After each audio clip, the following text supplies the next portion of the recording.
Y le damos la bienvenida a Cecilia Opiso, presidenta de Amnistía Internacional, sección Uruguay, a Mauricio Coitiño, de Incidencia de Amnistía.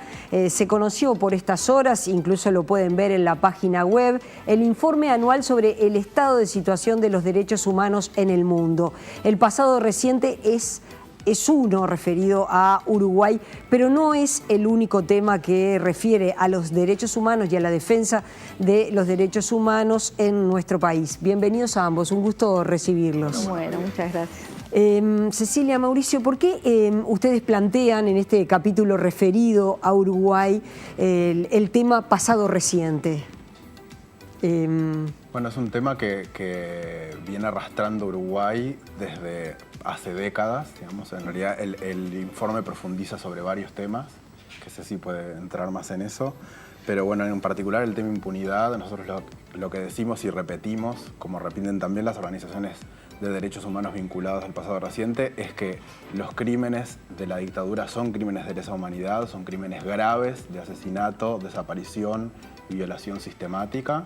Esos crímenes no prescriben a nivel, esto es un consenso a nivel internacional y es parte de los tratados que ha firmado Uruguay. Eso claramente queda a contrapelo de las dos sentencias que ha emitido la Corte el año pasado. Y es una situación grave porque esa impunidad que perpetúa el Estado termina afectando la legitimidad de ese Estado que se supone que es el garante de nuestros derechos humanos, ¿no? En 2017 tuvimos una acumulación de incidentes muy graves, como las amenazas que sufrieron 13 defensores y defensoras de derechos humanos. El propio fiscal de corte sufrió 2 amenazas por comandos supuestamente vinculados a los procesamientos de los militares que han sido procesados por ese tipo de crímenes.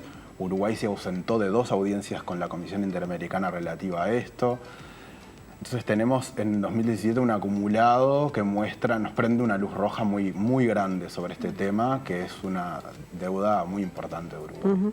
Cecilia, se señala en el informe que si bien Uruguay avanzó en materia de derechos humanos, hay situaciones que ustedes señalan como preocupantes: migrantes, violencia de género y bueno, y un conjunto más que vamos, el tema de las cárceles, sí, la aplicación de la ley de salud sexual y reproductiva, pero también de salud mental.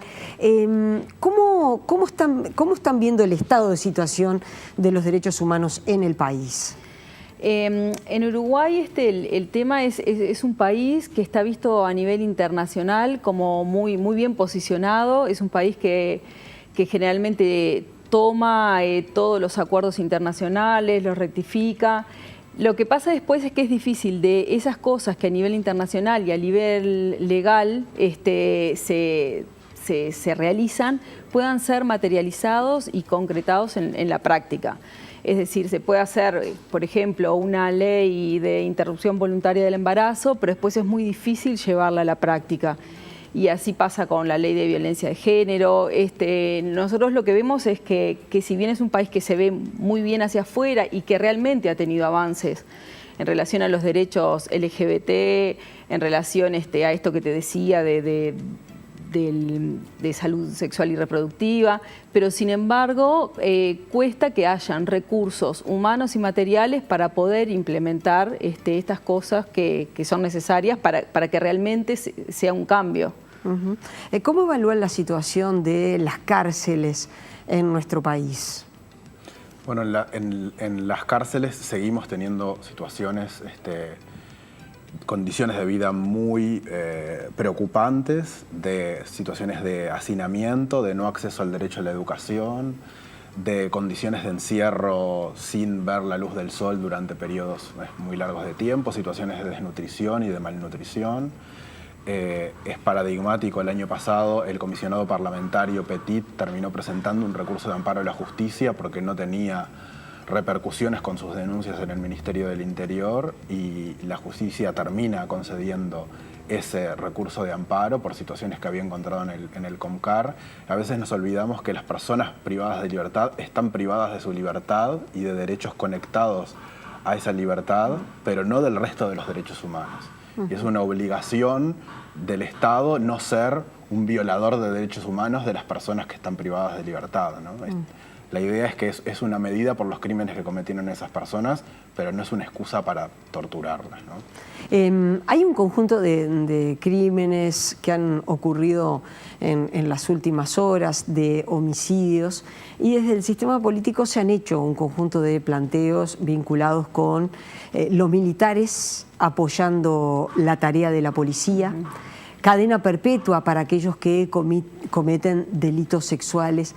¿Cómo están viendo ustedes en este contexto donde evidentemente la seguridad aparece como el primer tema de preocupación de los uruguayos?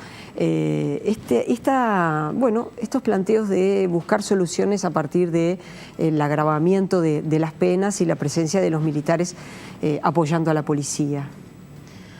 Bueno, eso es un tema bastante polémico en realidad. Amnistía Internacional en realidad no está a favor.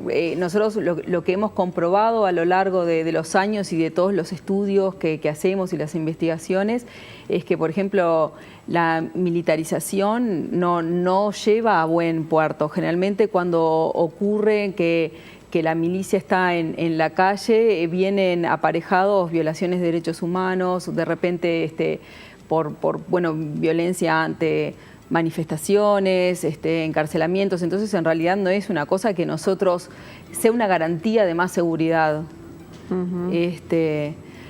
Por ejemplo, este año una cosa que nosotros hacemos en el informe, lo hemos puesto en varios puntos, es el tema de la represión de las manifestaciones, los riesgos que corren las personas que están denunciando o que alzan su voz frente a los abusos de los derechos humanos, y entonces nos parece que no es una buena medida. Respecto a los casos de violencia de género y de feminicidios que se han dado, desde que ha comenzado 2018, que realmente se han sumado un conjunto de asesinatos contra mujeres, ¿cómo están viendo esa situación y también cómo están viendo las respuestas de parte del Estado? Bueno, en ese caso podemos decir que es otra de las luces rojas que mantiene Uruguay desde hace años, ¿no?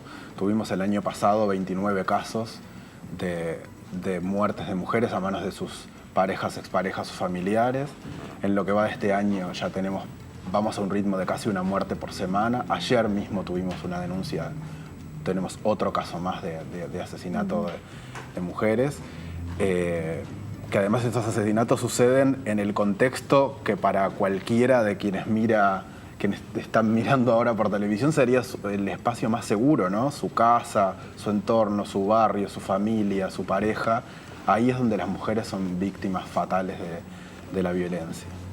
Uruguay se dio el año pasado una ley de violencia basada en género. Es una ley muy compleja que, como decía Cecilia, va a requerir un esfuerzo presupuestario muy significativo porque exige desplegar toda una serie de dispositivos para atender a esas mujeres que han sido víctimas o que son potenciales víctimas de violencia de género de este tipo, fatal. Y bueno, estamos mirando con atención a ver qué va a pasar este año en la implementación y en la presupuestación de esa ley que parece ser la solución que se ha dado Uruguay. En el país hay poca atención a los victimarios. Digo porque evidentemente cuando ocurren estos casos de lo que más se sabe, de lo que más se conoce es sobre la víctima, su familia, su situación, y poco se sabe de los victimarios y de la necesidad de atender a esos victimarios. En muchos casos son hombres que terminan suicidándose, pero en otros casos son hombres que terminan presos, que quedan sus hijos, que después es evidente que esos hijos van a terminar en muchos casos restableciendo una relación con esos hombres que terminaron con la vida de su madre. ¿Qué se sabe de esa trayectoria tanto antes como después, no?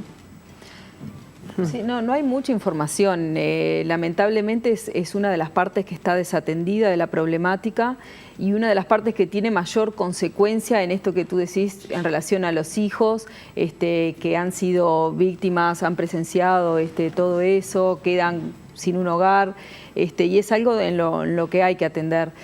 Y otra cosa que tiene que acompañar todo lo que tiene que ver con la normativa en relación a la violencia de género es la educación en derechos humanos para que la sociedad esté sensibilizada frente a esto, porque por más que haya una normativa que esté bien, que se lleve a cabo, que tenga los recursos, que no es el caso aún y esperamos que pronto lo sea, la sociedad en sí tiene que estar preparada para poder enfrentar esto, denunciarlo, saber cómo manejarlo y que no sea un tema que quede en el silencio o en la intimidad del hogar y que solo se conoce cuando sucede una tragedia. Dentro del capítulo de Uruguay ustedes también plantean la situación de los migrantes. No escapa a nadie la cantidad de extranjeros que han llegado a vivir a nuestro país, venezolanos, cubanos, República Dominicana, colombianos, es decir, un número importante. ¿Qué sabemos verdaderamente de todos ellos y en qué situación se encuentran? Bueno, en ese caso, nosotros lo que planteamos en el informe es que Uruguay no tiene una respuesta, no tiene una política migratoria, por un lado, y una política de refugio adecuadas, ¿no? Todos y todas sabemos, a partir de, en particular de investigaciones académicas que se han presentado, que tenemos un flujo, pues lo vemos en nuestra vida diaria, un flujo importante de migrantes, sobre todo de Venezuela, de Cuba y de República Dominicana. A las personas que vienen de República Dominicana y de Cuba, Uruguay les pide visa y nosotros decimos que los pedidos de visa, lejos de generar garantías para esos migrantes, generan rutas de migración peligrosas y generan que aparezcan mercado negro, intermediarios ilegales exactamente, que terminan vulnerando los derechos de esas personas. Además, lo que hemos visto muchas veces es que los migrantes y las personas migrantes que vienen en situación de mayor vulnerabilidad económica sobre todo, terminan muchas veces en situaciones de explotación laboral, en situaciones de desalojo y de pérdida del derecho a la vivienda, y eso muchas veces está vinculado a que no hay una respuesta desde el Estado que les indique claramente los caminos administrativos y legales que tienen que recorrer, que les hagan saber que tienen exactamente los mismos derechos que cualquier nacional del Uruguay, que los orienten y les provean información. Entonces pasan por un proceso como de ensayo y error, y idas y vueltas, y que termina desgastándolos, generándoles gastos y generándoles pérdidas de derechos. Otro caso es el caso de las personas refugiadas, que en Uruguay tenemos unos cientos de refugiados y unas 200 solicitudes que están en proceso, pero la verdad es que el estatus de refugiado está lejos de proveer las prestaciones de refugio que uno esperaría para una persona que huye de una situación de vulneración y de violencia, ¿no? En Uruguay es un estatus administrativo el de ser refugiado o refugiada, y eso no se acompaña de ningún tipo de la atención que requieren estas personas que vienen de conflictos armados, de persecuciones, escapando de guerrillas o de las fuerzas de seguridad del Estado, y se encuentran en Uruguay con que se les concede el estatus y no hay mayor seguimiento más que el que provea la propia sociedad civil que va en atención, ¿no?